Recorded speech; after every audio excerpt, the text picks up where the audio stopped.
Hey, Shalom, Akim, Shalom, Kal Halal, Yahweh, Ba'ashem, Yahweh Shah, Ba'ashem, Kal HaKodash.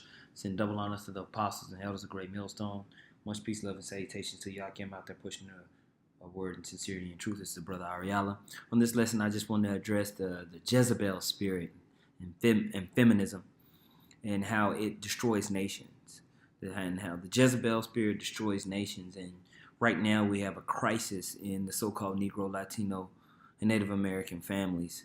Israelite families. We have an extreme crisis of the division within the household, and this is something that's not new. Like the scripture says, there's nothing new under the sun.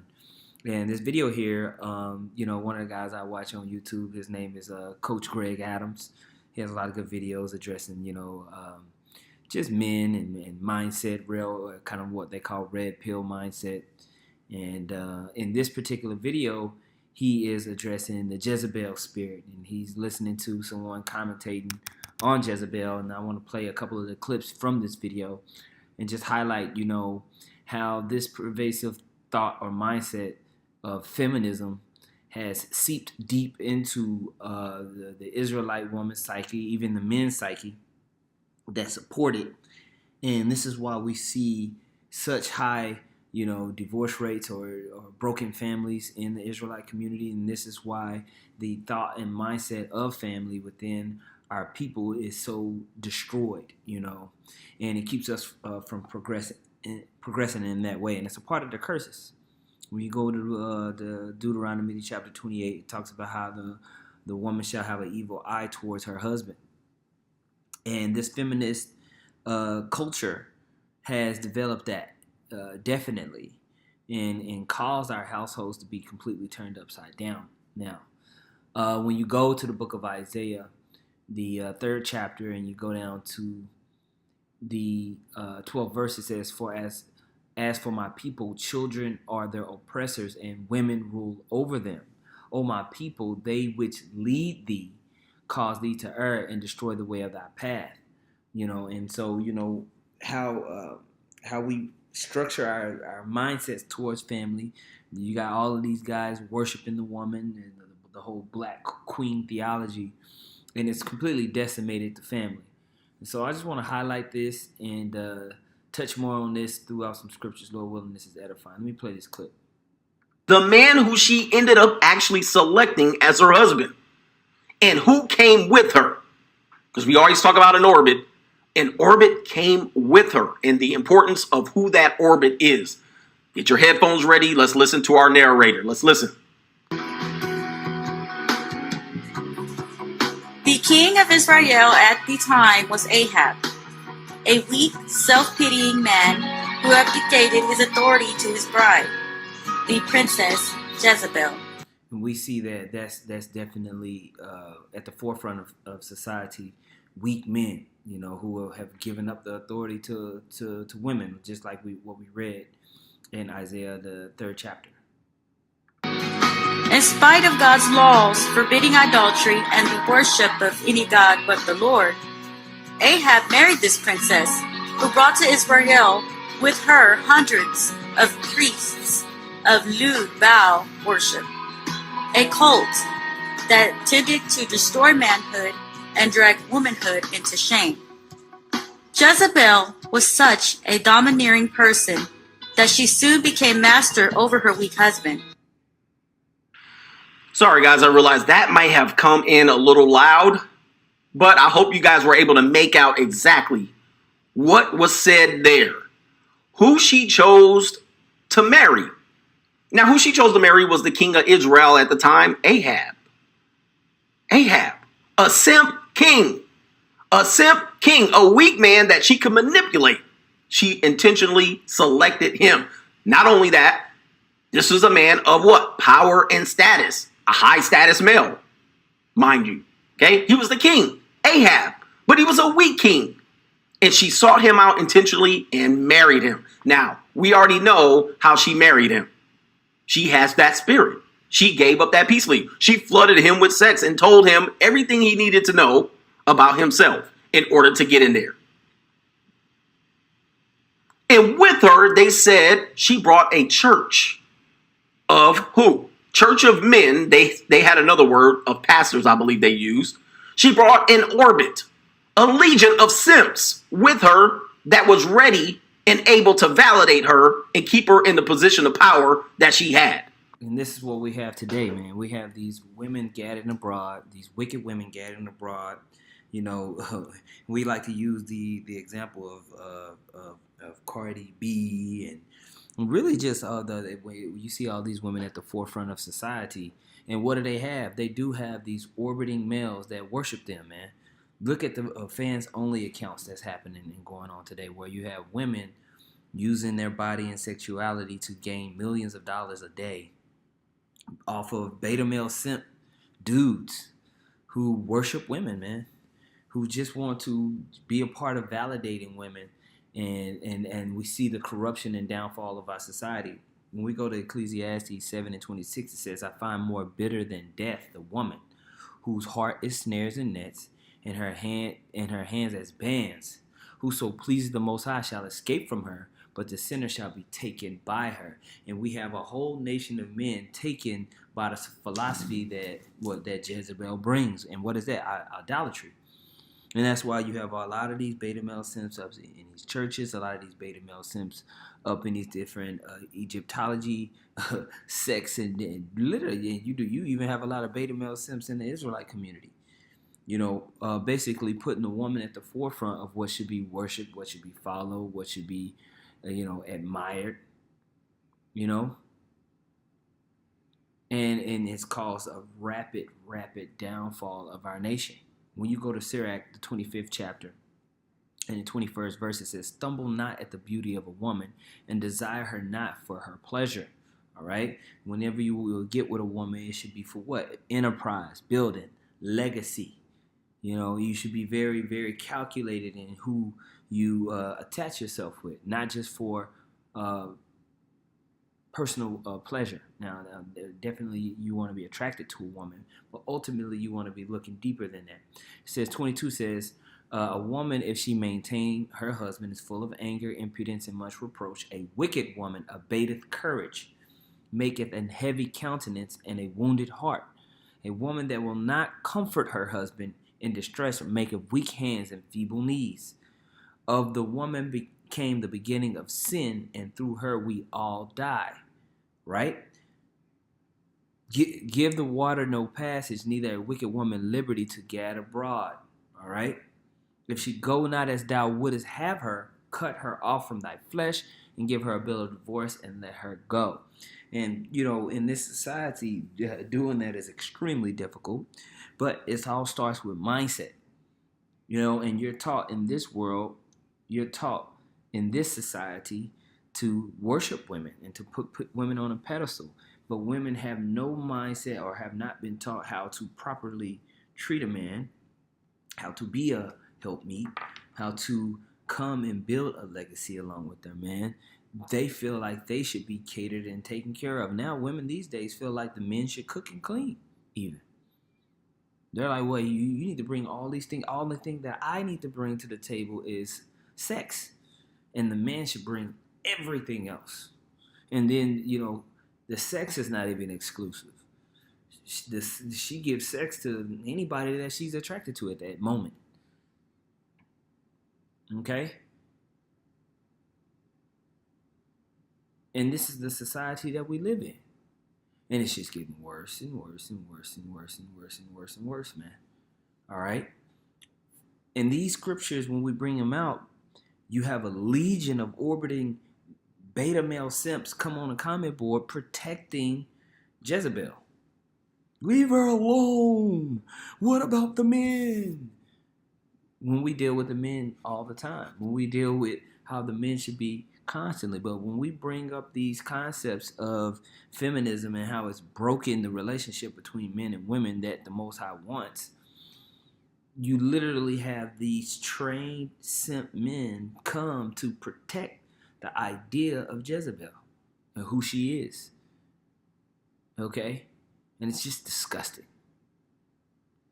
1 Timothy 2:11 says, let the woman learn in silence with all subjection, but I suffer not a woman to teach, nor to usurp authority over the man, but to be in silence. For Adam was first formed, then Eve.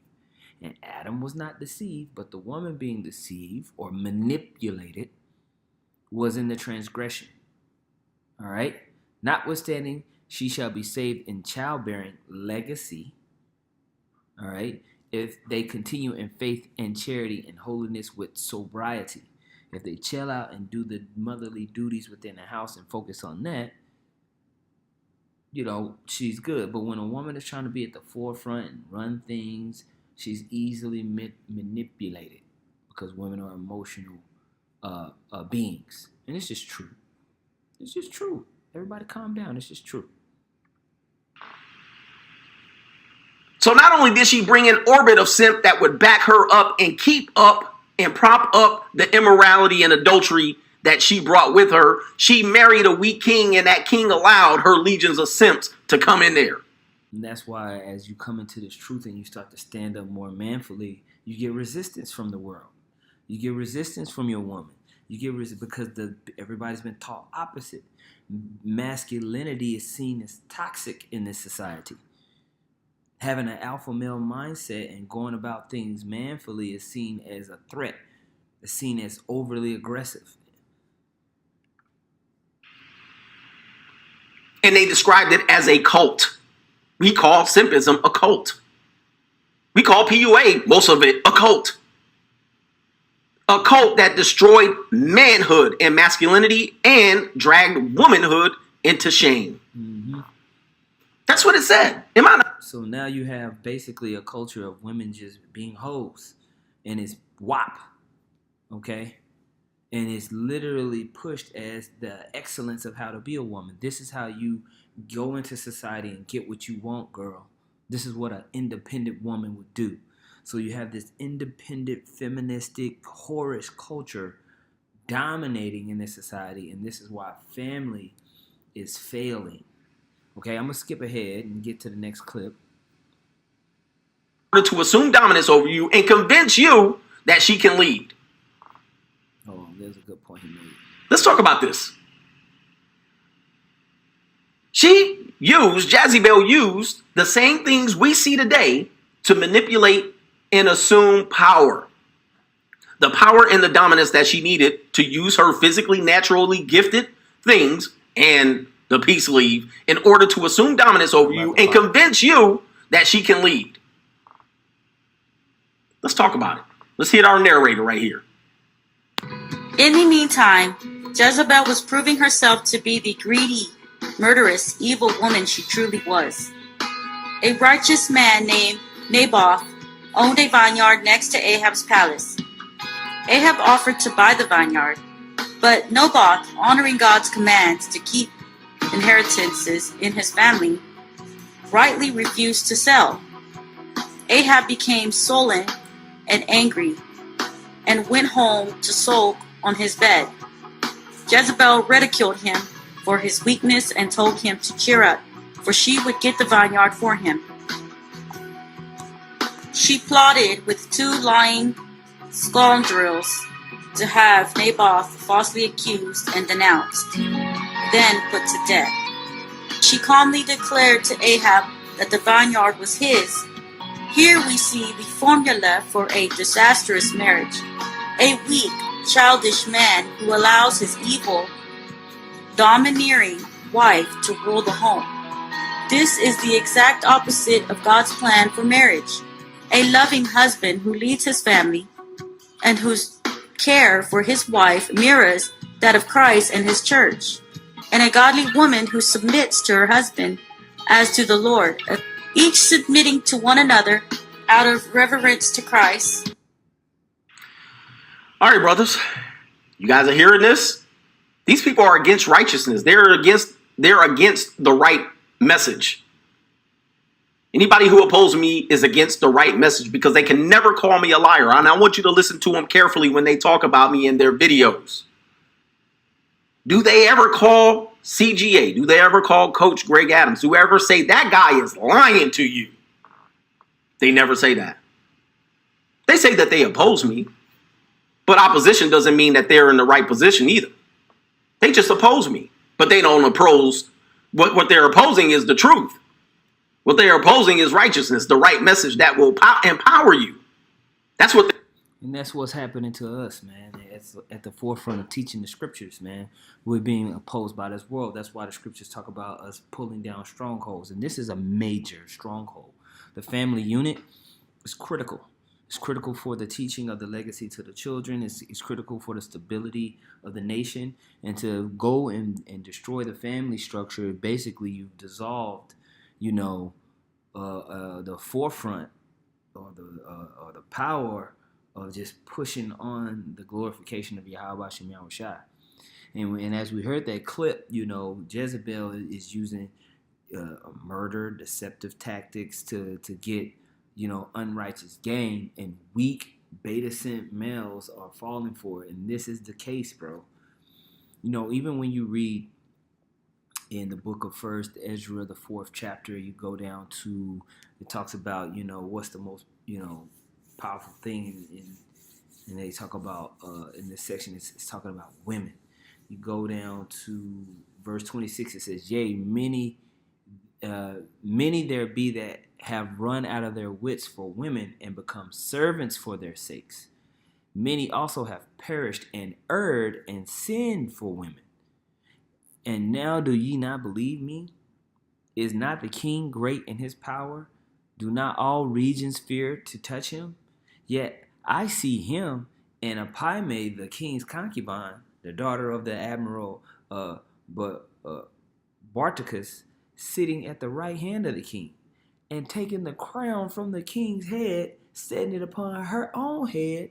She also struck the king with her left hand. And yet for all this the king gaped and gazed upon her with open mouth.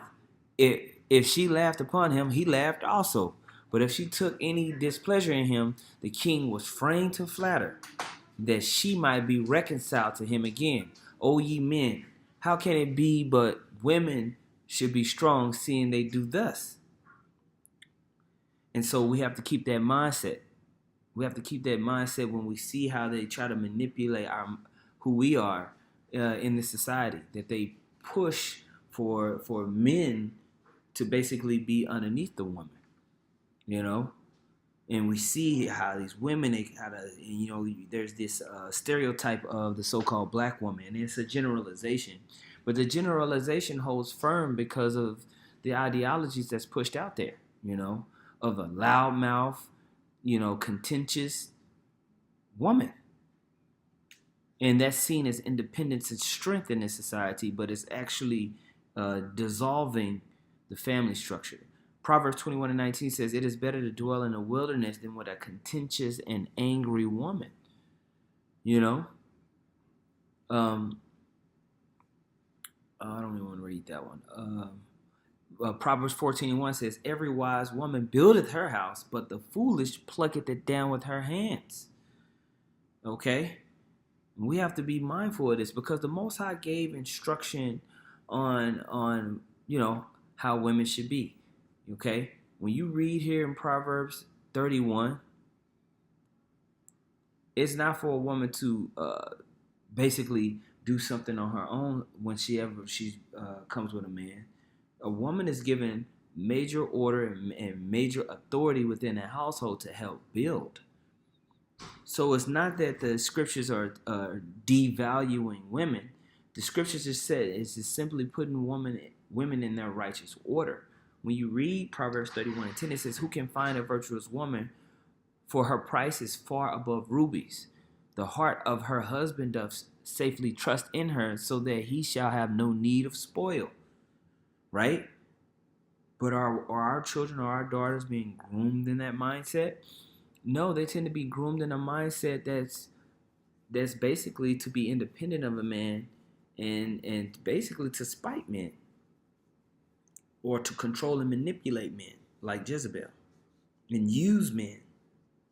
Okay, not to combine within a household and build. Verse 12 says, she will do him good and not evil all the days of her life. She seeketh wool and flax and worketh willingly with her hands. She is like the merchant ships and bringeth her food from afar. She riseth also while it is yet night and giveth meat to her household and portion to her maidens. Means she get up early before the sunrise and get everything prepared and make sure everything is on point. She considereth a field and buyeth it. With the fruit of her hand she planteth a vineyard. She girdeth her loins with strength and strengtheneth her arms. She perceiveth that her merchandise is good. Her candle goeth not out by night. She layeth her hands to the spindle, and her hands hold the distaff.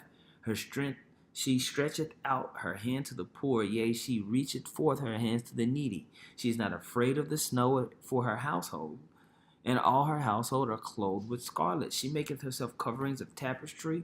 Her clothing is silk and purple, meaning she knows how to get the bag. She knows how to get the bag for the household. She knows how to maintain the house, the finances of the house. She works with her husband to increase, and he trusts her because she has linked up enough with him to where her mind is his mind. So she can actually represent as his side out and about. As his name, she can go out and represent him. Why? Because she's fully come underneath, and they are one in mind. Verse 23 says, her husband is known in the gates when she sitteth among the elders of the land. She ain't walking around playing games behind his back. That's such and such a wife. That's it, it ain't no what's your name in playing games. Okay, she maketh fine linen and selleth it, and delivereth girdles unto the merchant. Strength and honor are her clothing, and she shall rejoice in time to come. She openeth her mouth with wisdom, and in her tongue is the law of kindness. She looketh well in the ways of her household, and eateth not the bread of idleness. Right? So she's mindful about the building up of the name of the house. Right? Underneath her husband. She's pushing that. Okay? But the ways of this world, that Jezebel spirit, don't teach that. And so this is why we have to come back underneath the law, statutes, commandments, and the way of Yahweh Shai to reestablish that. Now, this right here is an article I just pulled up from medium.com. It says why feminism wants to dismantle the family. And there's just one particular section that I want to read. And it says, alarmingly, the majority of moms believe that absent or uninvolved dads can easily be replaced themselves by them or another man, despite the evidence that stable marriages lead to happy, healthy, and motivated kids, which leads to stronger communities, more opportunities, and greater equality. Point 1, physical health. Compared with children in intact married families, children in cohabiting households, one parent and their girlfriend or boyfriend, are more likely to have a physical or mental health condition, and they are 3 times more likely to suffer physical, sexual, or emotional abuse.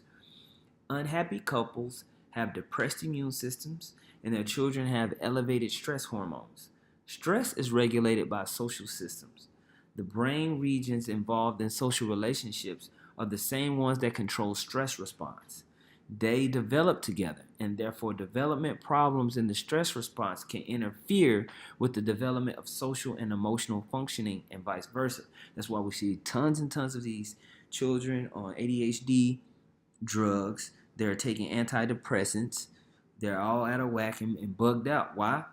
Hey, the family nucleus is broken. All the stress that's going on in the household. Right?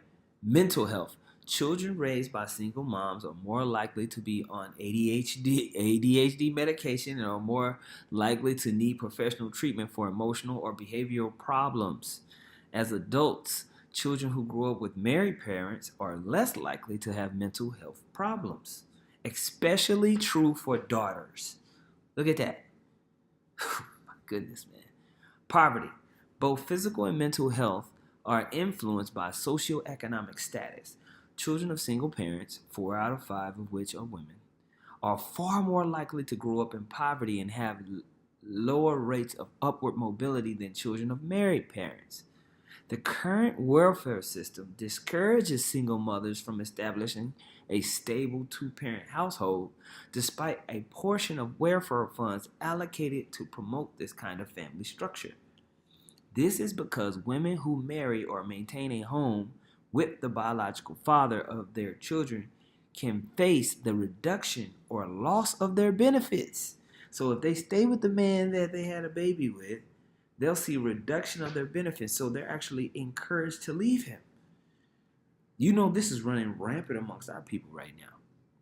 It says, in turn, children who grow up on welfare are more likely to grow up and be on welfare themselves, continuing the cycle. Teen pregnancy and crime. Daughters of single mothers are more likely to engage in early sexual behavior and become teen moms, which in turn makes them more likely to rely on welfare, and their children less likely to grow up with their fathers. The majority of inmates grew up without fathers. That's why it's so important to have the father at home for a daughter to be close to and to relate to say, okay, I'm looking for a man with these qualities that I grew up with, and for those qualities to be reinforced when she's starting to get into the age of wanting to find a mate. Okay? Drugs and alcohol. Children of single parents have significantly higher rates of drug use. Teens who have less than 3 family dinners a week are 4 times more likely to use tobacco, more than twice as likely to use alcohol, 2.5 times more likely to use marijuana, and nearly 4 times likelier to engage in future drug use. Wow, that is interesting. School. Children of married parents have fewer learning disabilities, score higher in reading, higher in verbal and problem-solving skills, better in most academic measures, and better on the majority of social competence measures. Children who grow up without fathers are less likely to attend college, especially true for sons. Look at that. They grow up in the streets, right? Future income. One of the longest running studies on adult development, the Harvard Grant Study, found that men that had warm childhoods, those who had close relationships with their parents, were married, and at least one sibling, make 50% more money than their peers who grew up with separated parents or in hostile households. Given the information above, it could be argued that if feminism actually cared about helping all women, it would advocate for father involvement, so no daughter would grow up disadvantaged and every son would be a strong and capable partner to those daughters. Yet while feminism purports itself to be the movement for equality, it is at best silent when it comes to fathers' rights. Okay? And this is the problem that we see. This is the problem that we see with feminism, because the mindset is to develop this independent Jezebel spirit that leads to disruption, that leads to downfall, okay, of households, okay. This actually looks like it's pretty good right here. I might just read this real quick. It says, intact families, married mothers, and especially stay-at-home married moms are feminism's #1 enemy. Here are a few reasons why. Whereas feminism minimizes the role of nature, telling us that the differences between the sexes comes down to social conditioning, mothers notice innate differences between boys and girls. Psychologist Steven Pinker may have said it best. It is said that there is a technical term for people who believe that little boys and little girls are born indistinguishable and are molded into their natures by parental socialization. The term is childless. Married women tend to vote conservative while unmarried women tend to vote liberal. Liberal votes equals more money for feminism. And more feminism equals more liberal votes. It's not a coincidence that former President Obama created a White House Council for Women and Girls, but refused to create a White House Council for boys and for men and boys. Number 3, married women are happier. A recent survey revealed that unmarried and working mothers are less happy than married and non-working mothers. You know, and it's just true. When your woman is always at work, she's grumpy. And for you men that possibly have had your woman be stay at home for a while, or not have to work for a while, if she's ever re-entered the job market, you quickly notice a change in attitude towards you and towards in general. because it's just unnatural for a woman to be gone from the house and be at work like that. It wears on them because a woman's duty that's driven inside her is to build something, and the chief thing to build is the house. It's the household. And we read about it in Proverbs, the 31st chapter. And to deny that order, to deny that duty, to deny that is, we see the evidence of it in society today, man. So, I just wanted to kind of read on that, man. If you guys want to go check this out, it's called Jezebel, the Weak Man's Kryptonite. And it's on Coach Greg Adams' page. Okay? You can check that out. You can go listen to the whole thing. It's good points that the brother is making on basically feminism and the Jezebel spirit and how it's ruined the nation. It's ruined the nation, and we see that, man. So I just wanted to highlight that, bring out some scriptures with it, man. Lord willing, that was edifying, man. Call halal Yahweh, Ba'ashem Yahweh Shah, Ba'ashem Makah HaKodash. Double honor to the apostles and the elders of Great Millstone. Much peace, love, and salutations to y'all. Came out there pushing the words in Syria. True. Hey, Shalom.